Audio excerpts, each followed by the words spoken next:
listening to Living with ADHD and CPTSD, available on Apple and wherever you get your podcasts.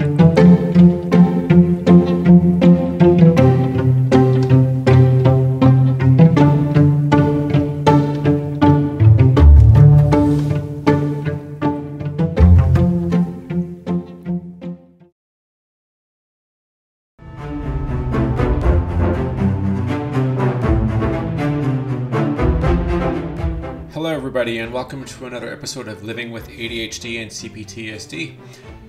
Today we have an ADHD episode and we're going to talk about how stress affects your ADHD, especially when it's at a very high amount of stress. As you know, and as we're all aware, people who have ADHD deal with stress in a different way. And we also tend to have higher levels of stress because of the fact that we have ADHD. And most of us also have multiple effects of other disabilities and other issues that go along with our ADHD. So it's not like we're suffering from ADHD alone. A lot of us suffer from things like autism, ODD, OCD, bipolar disorder type 2 possibly, CPTSD, or post-traumatic stress disorder. So imagine if you can, and I'm sure you can, the amount of stress that a person who has ADHD among the other disabilities goes through on a daily basis. Stress is something that comes from a reaction when we are under intense pressure or feel like we're dealing with too much or things are just too, we're not ready and able to deal with it like a person should be able to. Most people, even neurotypicals, deal with stress on their own way, but people who have ADHD, because of the many different symptoms that we express and have a lot harder time dealing with the stress in the ADHD. And we need to, I guess you could say, learn how to deal with it more efficiently so that it doesn't get the best of us with our ADHD. So, here's what I think is best. Now, if you think about all the different symptoms, like the lack of focus, the inattentive problem, the hyperfocus that we can get, the ability to have memory issues, the executive function issues, the emotional dysregulation that we tend to have, as well as the, how can I put this? Feeling like you can't sit still, right? Like you just get distracted all the time. You have things come up that take your mind away, and the inability to do multitasking and to just get things done in a specific order, whether it is at home or at work. Now, a lot of us, when we get up in the morning, try as little as possible to make our mornings go smoothly and efficiently, especially when we're going to work, so that when we get through the work, we end up having the problems that work tends to cause, which is, of course, added stress, and we're not necessarily prepared for it. And imagine a person who has ADHD, of course, is a lot less capable of dealing with the stress because they are already having a hard time focusing as it is. So think of it like really struggling to deal with the typical stress and the anxiety that a normal person has, and it really can be a lot worse, and it can be way more like the ease of being stressed out and letting it get to us is easier and takes a lot less to do. It's way simpler and way easier for us to get stressed out and to get overwhelmed and feel frustrated. And unlike a neurotypical person who may have the ability to handle it, like take a second and stop step back and think about things and regroup and, lay out the plan and and do like theoretical work, or like step back and put it in like a chart or some sort of a way of organizing so that you can feel less stressed. A person who, of course, is with ADHD really has a hard time doing any of that. And I know from personal experience that when things can get stressful, the mind seems to have a much harder time cooperating than when you are not stressed. And it doesn't help it doesn't help when you actually have like trauma as well in your life, because the moment that you start to feel stressed, you are more likely to get triggered and deal with it, deal with having a trauma reaction, than if you didn't have it. So stress is definitely a strong factor when it comes to making our ADHD feel worse, and the symptoms appear worse than what they would if you were not feeling stressed out. It is something that we all have to learn to deal with, and we all have to find ways to cope with it and look at adapting our lifestyle to minimize the amount of stress that we have in our daily lives. Some of it is harder to do than other types of stress that we have. If you're a person who has a child or more than one child in your life and you are raising them and you have ADHD, you do know that children can create a lot of stress all the time, hour by hour, because they are, well, children. They behave like children, they say things like children, they do things that a normal adult or a neurotypical adult normally wouldn't do. And so imagine trying to deal with your own issues that you're having, whether you're running behind or you've forgotten something that you need, that you know is important to do, but you just can't seem to remember.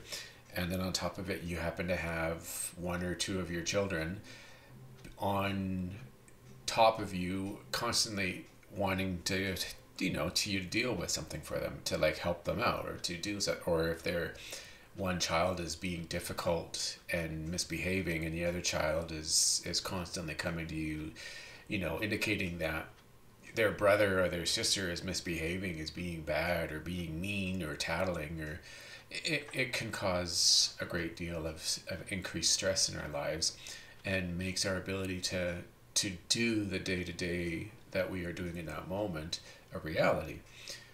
Imagine that, right? You're sitting there and you're already starting to feel ADHD symptoms coming on, and then you're feeling an increased amount of stress because of the fact that your children are, causing it, and you feel like you're getting overwhelmed or that you can't handle it. So if you have another person who's around, they can often come and take care of them or try to take them off your hands while you recover and try to process this and calm yourself so that you can get back to doing what you happen to be doing. And in a work environment, stress is definitely something that we face all the time, because of the fact that we are constantly under deadlines. We have multiple tasks and projects that a lot of us are working on, especially if we are higher up on the scale in the workforce. Knowing that a person with ADHD does not do a good job of dealing with multitasking and remembering to do steps, multiple steps during that one task on its own, and then we can get distracted by what we're doing currently, is really hard to, get through it and find ways of working around it. When we are getting extremely stressed out because we realize that we're running behind or that we've got a deadline and we got to get it done, the interesting thing is that a lot of people with ADHD, when they realize they have a deadline, become very hyper-focused on that work. and they suddenly realize this has got to be due now, and they put their mind to it and they get it done. The only problem with hyperfocus is that you can neglect other things in your life that are also important, like taking care of your children, looking after your partner, doing cooking. If you're the one making dinner that night, maybe your child or your significant other has a location, like something that they need to do, whether it's like maybe a sporting event, maybe they're going to the gym to work out, maybe there's a play that you have to go to, maybe there's a school meeting that you're needing to get to. And if you are too hyper focused on the task that you're working on, there's a good chance that it's going to pass and you're going to have no memory of the fact that this is coming up as well at the same time, and you're going to likely forget it. And which of course is going to cause disruption and frustration among other family members. It is definitely not something that we are intending to create, but because of our ADHD, there's not really a whole lot you can do about it. I know that I easily get stressed out in certain situations in life. My relationship, because I am dealing with so many different disabilities all at the same time. I've got my CPTSD, I've got my ADHD, and of course now I have my autism. And living with all three of them at the same time, especially when they can overlap each other, can be extremely stressful very easily. And it's difficult to alone deal with one. And then if you got two more on top of that, and you're always worried about getting triggered and having a trauma reaction, and then of course your autism, like my autism, comes into play here and does its thing at the same time, I quickly get stressed out because of the fact that I'm worried about the results or the reactions that are going to occur. I am afraid that I'm not going to get these things done on time, or I end up losing track of time very easily and running late, whether it's doing work at home and trying to get out the door on time, or trying to do things like dishes or clean, and trying to get the dog fed, trying to get him outside so he can get his break, and cleaning up the house like dishes or laundry, or trying to maybe play with the cat or something. It's very easy to get stressed out because of the fact that you're trying so hard to remember to do all these things at once instead of worrying about doing one thing at a time. We try so hard to multitask and we fail at it because we are very poor multitaskers, that you get stressed out really fast, and it's very extreme and it's extremely intense. And if you are with a partner or a family member who is around you when this is occurring, they're very aware of just how quick and how drastic it can get awful fast when you're suddenly getting stressed out because you forgot to do something, or you've forgotten your keys and you're trying to get out the door on time, or you got multiple things that you're trying to remember and you keep coming back realizing that you forgot your keys, you forgot your jacket, you forgot your wallet, you forgot your phone, and you're wasting time and you're getting out the door late, and that causes you to rush and can be potentially dangerous, especially if you are driving and you realize that you're going to be late. A lot of people have that problem when they are trying to get somewhere and they're falling behind because of the fact that they're not getting out the door very well. They're not managing their time efficiently and properly. And so they get stressed out and they get upset or they get frustrated, and that behavior and that mental feeling that you're experiencing in the moment when you get into your car is an extremely hazardous situation, because you're not able to focus and stay calm. And in order to be a safe driver and be able to see all the rules and see what's going on, without, and avoiding having an accident, you are susceptible to being a danger to yourself and to others who are around you, because you're not able to focus properly. You're too worried about not arriving on time, upsetting the person that you're seeing.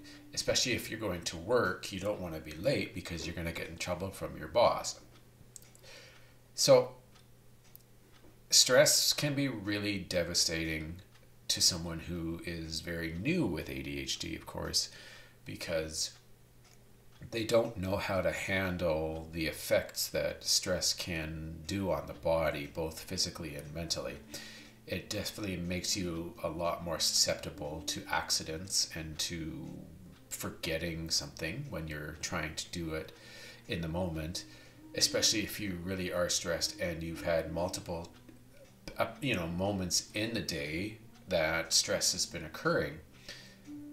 You're easily distracted because of stress, because all you can think of is you got, like if you're trying to get all these things done on time, and you're trying to do multiple tasks at once, or at least that's the way it feels to you.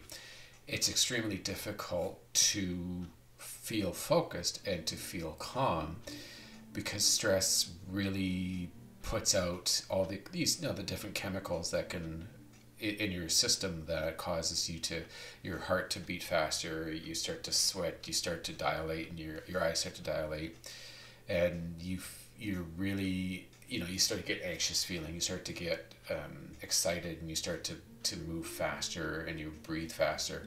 So your ability to focus and to think and not be impulsive drastically lowers while you are feeling stressed. It is something that you need to learn how to handle better. It is something that I haven't always had a good time handling. And when I do get stressed, for a lot of people, it's very obvious that that's what is happening. I really wish that I had a better handle on it. Sometimes I do really well, especially if I feel like in control or if there aren't a lot of things going on. But there have been days where it just feels like doing anything is impossible, and the level of stress is already high, and I haven't really done much. So imagine when you have someone like your partner that is coming out and getting upset at you because you're not functioning properly, and you realize that you've got a half a dozen texts or tasks and chores that you need to take care of in that day because it has to get done. Like you're trying to do your work. You got to remember to eat. You got to take out the garbage to the back. You've got to play with the cat because the cat requires to have a play session, or else the cat's gonna go crazy from being bored. And then on top of it, you got to make sure that you're taking care of all the things that you're doing in work and getting them done right, and trying to get out the door on time, so that you don't mess up and cause more stress, not just for you, but for your employer. It is a very difficult thing to handle, especially, for someone with ADHD. It is extremely difficult to handle stress, and we do need to learn to be better at it. All right, I'm going to take a break, and when I get back, we'll continue discussing stress with ADHD. Talk to you soon. Bye.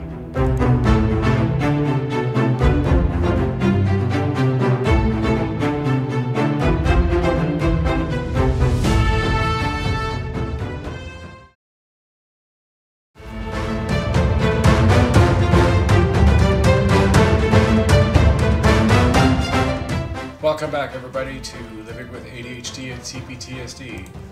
We are talking about stress with ADHD today. So let's continue. I have something to read here regarding stress and managing stress when you have ADHD. All right. Many families who contend with ADHD symptoms experience generalized ongoing stress, whether it's a child who has ADHD or an adult member. Stress always makes my ADHD symptoms worse, and to top it off, when my ADHD isn't under control, that creates more stress, said a member in a recent post to the online community Adult ADHD Support. Could it be that the daily disarray caused by ADHD symptoms just makes you feel stressed, or does feeling stressed out really make your ADHD symptoms worse? Desiree Weems-Murray, PhD, is a senior research scientist and the associate director of research for the Frank Porter Graham Child Development Institute at the University of North Carolina. She's also a member of the CHADD Professional Advisory Board. Dr. Murray says we need to think about the questions in terms of the relationship between ADHD and stress. That relationship is complex, she says. There is most likely a bidirectional, multidirectional relationship between ADHD and stress. In other words, difficulties caused by ADHD symptoms can cause you to feel stressed, and stress can make those symptoms worse.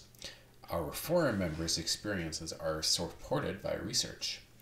When someone says that stress is making my symptoms worse, I think there is a fairly strong body of literature with examples of that happening, says Dr. Murray. I have also heard lots of stories about how symptoms of ADHD can create stress, and I think that's true too. Research into stress and ADHD symptoms.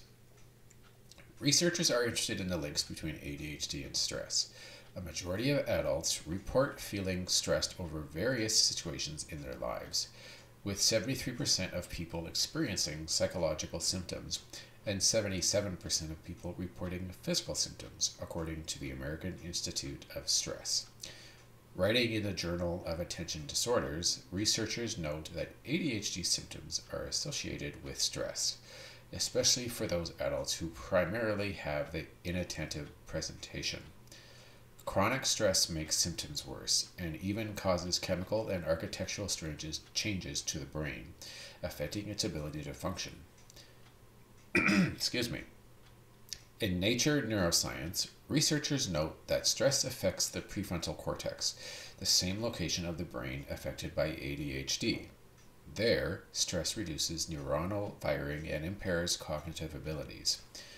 Dr. Murray says research has shown repeatedly that stress causes changes to the brain. There is a decrease in the executive functioning abilities of the brain, often seen in the person's ability to organize information and activities and to manage emotions. What we can see over time, especially when stress is at the level we could consider toxic or chronic or traumatic, you can see some effects on the brain, she says.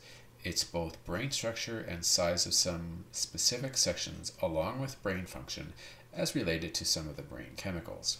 There is a reduced cognitive capacity for making decisions, goal setting, and problem solving, the things we think of as related to cognitive self-regulation. In addition to these challenges, Dr. Murray says combined stress and ADHD symptoms can harm personal relationships, causing friendships to sour and marriages or partnerships to enter turbulent waters. Too often, the person finds herself with a shorter fuse and blurts out things that are better left unsaid. Those relationships get impaired by those things, and then it's stressful, she says. The person then experiences negative feedback and rejection. That's kind of a vicious cycle. Finding a middle point between stressed and able. So, what can you do to manage stress better and lessen its impact on your ADHD symptoms? Dr. Murray says it's important to address both the cognitive challenges and the emotional challenges. Techniques such as mindfulness and deep breathing can help to quell stress when it arises. Creating and maintaining routines and symptoms can also help to minimize stress in your environment by limiting decisions that need to be made and helping to automate daily life. Once in a calmer state, looking at the situation with a critical eye can help you find ways of improving or changing it. Dr. Murray suggests asking yourself if there are ways to challenge the situation, or if the cause of the problem is a poor match between what is required and your skills, especially in employment. For adults with ADHD, one of the things I think is about the matching of one's strengths and skills to their work and job situations, she says. Other techniques including incorporating more exercise into your routine and developing personal hobbies. For many parents, working with your spouse or co-parent to allow yourself more time on your own to unwind can also help reduce stress levels. If stress continues or if you find it affects your ADHD symptoms even further, it may also be helpful to discuss the situation with your doctor. Changes in your treatment plan, lifestyle, or consulting additional health professionals can help you manage stress. Alright, so yeah, it's pretty straightforward. Stress and ADHD often go hand in hand. And it is something that we definitely need to, as a person with ADHD and out there for yourself who have ADHD as well, stress is a really difficult thing to deal with, especially if it's happening all the time. You know, like you need to learn how to avoid it, or if it's not avoidable at all, you know, often you need to find ways to adapt and to manage it in a way that you'll be able to deal with it better in the future. I wish it were easy. You know, it sounds easy when you talk about it, but it isn't necessarily easy. I'm sure you're very well aware of that. Okay. So, cortisol response to stress in adults with attention deficit hyperactivity disorder. Differences in the cortisol response have been reported between children exhibiting the inattentive and hyperactive impulsive subtypes of attention deficit hyperactivity disorder. However, there is no such information about adults. The aim of the present study was to determine the possible differences between the combined and inattentive subtypes in the cortisol response to stress. 96 adults with attention deficit hyperactivity disorder, 38 inattentive and 58 combined, without any medical or psychiatric comorbidities, and 25 healthy controls were included. The Trier social stress test was used to assess physiological stress responses. Clinical data and subjective stress levels, including the perceived stress scale, were also recorded. And the results. No significant differences in the cortisol response to the Trier social stress test were found between patients and controls. However, albeit there were no basal differences, lower cortisol levels were observed in the combined compared with the inattentive subtype after the stress induction. These differences disappeared 60 minutes after the stress. In contrast, the subjective stress responses showed significant differences between attention deficit hyperactivity disorder patients and controls, but no differences were seen between attention deficit hyperactivity disorder subtypes. In turn, subjective stress measures such as the perceived stress scale positively correlated with the whole cortisol stress response. And the conclusion, both the combined and inattentive attention deficit hyperactivity disorder adults exhibited a normal cortisol response to stress when challenged.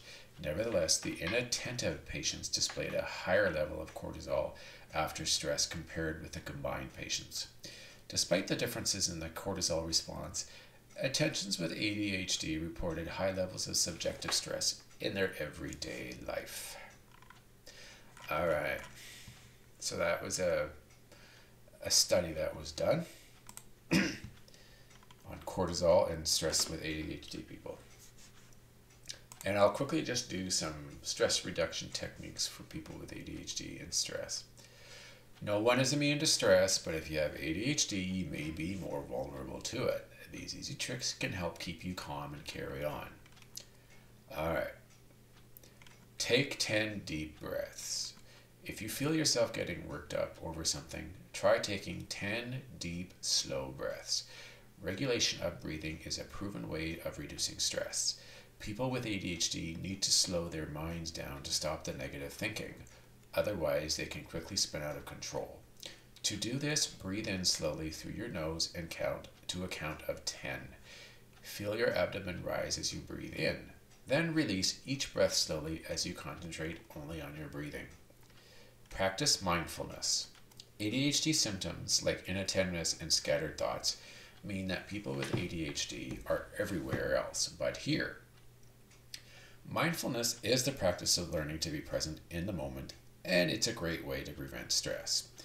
According to a recent study in the journal Psychiatry Research and Neuroimaging, participation in an 8-week mindfulness training program may actually trigger changes in the part of the brain that is responsible for emotional control. One of the best ways to practice mindfulness on your own is to learn meditation. The purpose of meditation is to center and balance the mind. ADHD symptoms tend to throw the mind out of balance. Meditation requires only 10 to 20 minutes a day, and classes and manuals are widely available. Exercise every day. Countless studies show that exercise reduces stress and anxiety. People with ADHD can literally be vibrating with excess energy. That's why they call it a hyperactivity disorder. The most effective way to reduce hyperactivity is daily vigorous exercise. One of the best ways to exercise is to be outdoors, walking or jogging in the open air. Open space opens the mind. Get enough sleep. Getting a good night's sleep is one of the most important ways to control ADHD symptoms. The ADHD symptom of inattentiveness can often lead to stress, and this symptom responds best to sleep. Getting enough sleep means cutting down on caffeine, getting enough exercise, and keeping a strict schedule for going to bed and getting up. Make sure to maintain your sleep schedule through the weekend. Try a yoga class. According to the National Center for Complementary and Alternative Medicine, research suggests that yoga may help counter stress, reduce anxiety, improve mood, and foster a sense of well-being. Yoga and other mind-body exercises are fantastic for ADHD symptoms and stress. People with ADHD spend way too much time inside their heads. Yoga is a way of finding balance between the mind and the body. Have a good laugh. If you have ADHD symptoms, it can be easy to let your emotions get the best of you. Laughter is one of the ways to get some perspective and lift your low spirits. People with ADHD tend to find ways to focus on negative thoughts. That can increase normal stress and anxiety by a factor of 10 or 100. However, research suggests that a good laugh can ease stress, put you in a better mood, and help you concentrate. And then finally, write it down. Journaling is another time-tested way to manage stress and control ADHD symptoms.